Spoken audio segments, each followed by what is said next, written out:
This game is like, it's obviously got a big Christian theme. It's based on the Bible. It certainly is. Can't get away from that. Yeah. And so when people are backing it and they're like Christians, they're like, what benefit is this going to have? Like, am I going to get any spiritual benefit from this, or is it good for evangelism, or what? Okay, so the whole idea behind the game is to try and encourage people and Christians to look to what the Bible is talking about living, right? Yeah. To how we actually live out what we're reading about. And so the actions that you perform in the game, the type of actions and the way that you approach people and you deal with people and situations are all like coming from biblical backgrounds. Yeah. So the idea is that we're basically living out an early church.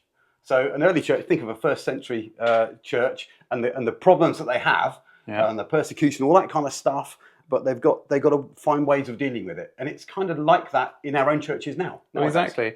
I mean, for me, there's a lot of things where it's like you're playing the game, you're like, we really need to pray. Like, we're really gonna. If we don't pray, we need help. This is going to be bad because unless God helps, then we're not going to make it. And then but also there is spiritual gifting that people get in real life, and that is part of the game.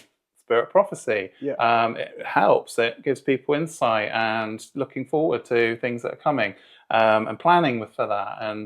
But also, I just think it's like managing a church. We need to do outreach, but there's all these problems that we also need to address, and I think that's kind of real, right? That's right. So in the game, we're going to outreach. We're going out to evangelize. So we're sending people out on mission to talk to people in the world, right? To share the gospel, to show them the love of Christ. And of course, if they do become Christians, they do commit themselves, then they will come to your church. They'll join your church, but they might bring with them their own troubles that they've been dealing with, and the sin or the spiritual problems that they have. Exactly. So it's sin, it's conflict, and spiritual problems, demonic stuff or spiritual oppression, things like that.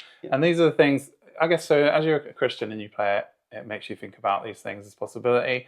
If you play it with your Christian friends, I think it helps you kind of think, oh, okay, yeah, like if I did have a church and it did have these problems, what would my priorities be? And actually, sometimes that is quite interesting because you do think, actually, we would need to do these things. And so it does get you, it's built on a good theological foundation, I would say. So when you're making the choices, they would reflect a kind of, what would the priority be here? Is the priority the people in the church? Is the priority the people outside the church?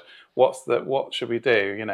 And I think that comes up. And then what if you had a copy and then you play it with a non-Christian friend or something? Well, I think because of the type of actions you're doing, it will start to ask questions. I mean, it's a good conversation starter. First off, why is prophecy so good? What is all this about? And why do we pray? Well, you find out if we pray and God does this miraculous thing. All of a sudden, now church is healed and we don't have these issues anymore. So it starts those conversations, and you can. Because it's a gamer's game, you can talk around the game and the mechanics and why those mechanics are in the game.